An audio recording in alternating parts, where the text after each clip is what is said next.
कहानी के शुरू में एक बिजनेसमैन और ड्राइवर को देखते हैं। ड्राइवर कार को रोकने की बहुत कोशिश करता है, लेकिन ब्रेक फेल होने की वजह से उनका एक्सीडेंट हो जाता है।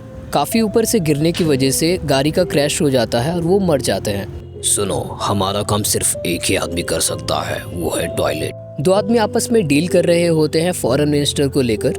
पीछे पड़ी है और ये इंसान 100 से ज्यादा लोगों का भेष बदल सकता है, जो देखने में काफी हैंडसम है। हम एक खूबसूरत रेस्टोरेंट को देख रहे हैं जिसमें मिनिस्टर की बेटी भी है। पापा के बिना वाली फोटो ले ली, कितना करता तो कितना अच्छा होता। रॉबर्ट ये बोलकर वहाँ से चला जाता है कि मुझे ब्रेकअप करना है तुमसे। उस लड़की को ये बात समझ में नहीं आता है कि रॉबर्ट उसके साथ ऐसा क्यों कर रहा है। हम उसके हाथ में वही फोटोग्राफ्स देखते हैं और वो कहता है मुझे अब किसी की जरूरत नहीं है, और ये बोलकर वो फोटो को जलाकर वहाँ से चला जाता है। फिर हम रेलवे स्टेशन को देखते हैं। वो इसमें कोड सी होना चाहिए, मुझे अच्छे से देखना होगा कि इसमें क्या है। चलो अच्छा है, इन दोनों को मारने की सुपारी मिली है मुझे। असल में इस न्यूज़पेपर में दो लोगों की तस्वीर है जिसे मारने की सुपारी दी गई है। जिस इंसान को मारने का मिशन है वो इंसान बहुत ही शातिर है। वो काफी बड़ा आदमी है जो सिर्फ अपने बेटे के स्कूल में ही जाता है। ये मिशन काफी मुश्किल होता है। ऐसा काम मुझे नहीं करना। गुस्सा होने की एक वजह होती है क्योंकि इससे कहा जाता है तुम्हें शादी करनी होगी और एक बच्चा पैदा करना होगा, और उस बच्चे का एडमिशन उसी स्कूल में कराना होगा जहां उसका बच्चा पढ़ता हो, ताकि इस मिशन में तुम्हें करना है। इस मिशन का मकसद होता है लोगों के बीच शांति रखना। इस मिशन को पूरा करने के लिए ट्वाइलाइट के पास बहुत कम टाइम होता है। वो बच्चे की तलाश में अनाथ आश्रम में जाता है। उस अनाथ आश्रम का मालिक कहता है क्या कि ट्वाइलाइट अपने माइंड में सोच रहा था कि अचानक कोई इंसान मुझ पर हमला कर दे तो मैं क्या करूँगा। वो सोचने लगता है कि मिशन को अगर पूरा करना है तो मुझे इसके साथ अच्छा बर्ताव करना होगा। वो छोटी बच्ची बेकरी की दुकान को देखती है और कहती है कि मुझे चिकन चाहिए। इतने कम में नहीं होगा, मैं देता हूँ।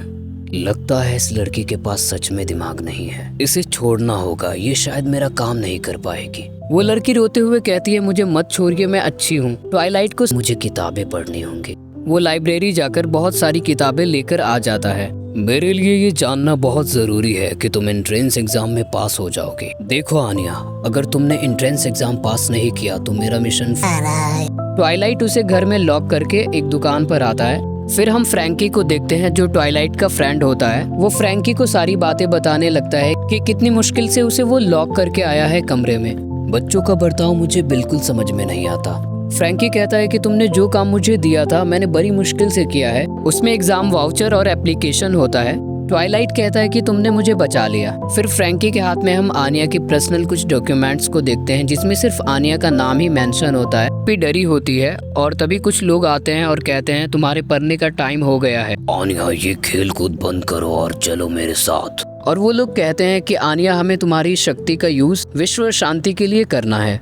ट्वाइलाइट अपने घर आता है और गेट को देखता है तो गेट वैसा ही होता है जैसा लॉक करके गया था, लेकिन अंदर कुछ गुंडे होते हैं जो कमरे में छुपे हुए होते हैं और अचानक ट्वाइलाइट पर हमला कर देता है। रॉड उनके हेड पर लगती है, फिर वो एक पंच मार देता है। फिर वो बदमाश गन से फायरिंग कर देते हैं। ये ले, ये तेरे लिए सही था, तेरी औकात ही यही है। ये रहा दूसरा।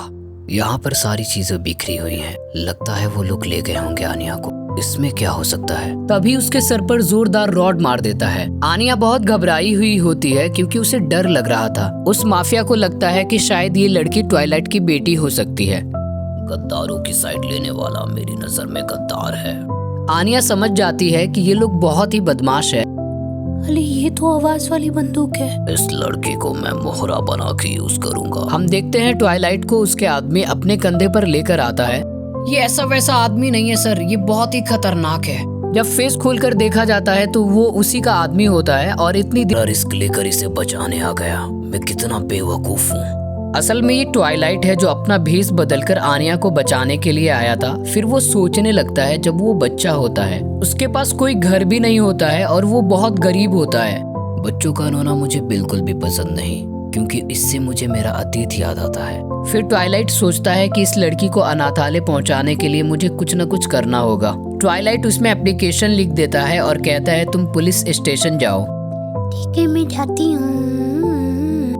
इस लड़की से पीछा तो छोटा, अब ये मास्क हटा देता हूँ। जब आनिया उसकी तरफ देखती है तो उसे पता चल जाता है कि वो उनके पिता ही हैं। फिर ट्वाइलाइट भी उनकी तरफ देखने लगता है। फिर आनिया वहाँ से दौड़कर उसका पैर पकड़ लेती है। पापा, मुझे छोड़ के मत जाओ प्लीज पापा, मैं अच्छी आनिया हूँ। हम किसी और जगह चले। पापा बहुत झूठ बोलते हैं, झूठे पापा हैं। फिर फाइनली हम आनिया को उस एग्जाम हॉल में देखते हैं। आनिया काफी परेशान होती है। फिर आनिया को याद आता है कि ये क्वेश्चन तो उसके पापा ने पहले ही बताया था। आनिया फिर उसी हिसाब से उस क्वेश्चन को सॉल्व कर देती है। फिर एग्जाम के बाद आनिया का रिजल्ट भी आ जाता है। फाइनली आनिया अपने एंट्रेंस एग्जाम में पास हो जाती है। ये आनिया, आज मैं बहुत खुश हूँ, तुमने इस एग्जाम को पास कर लिया है। फिर वो अचानक जमीन पर लेट जाता है। पापा ये क्या हुआ? पापा पापा। मोटिवेशन के लिए इस वीडियो को एक लाइक कर दीजिए।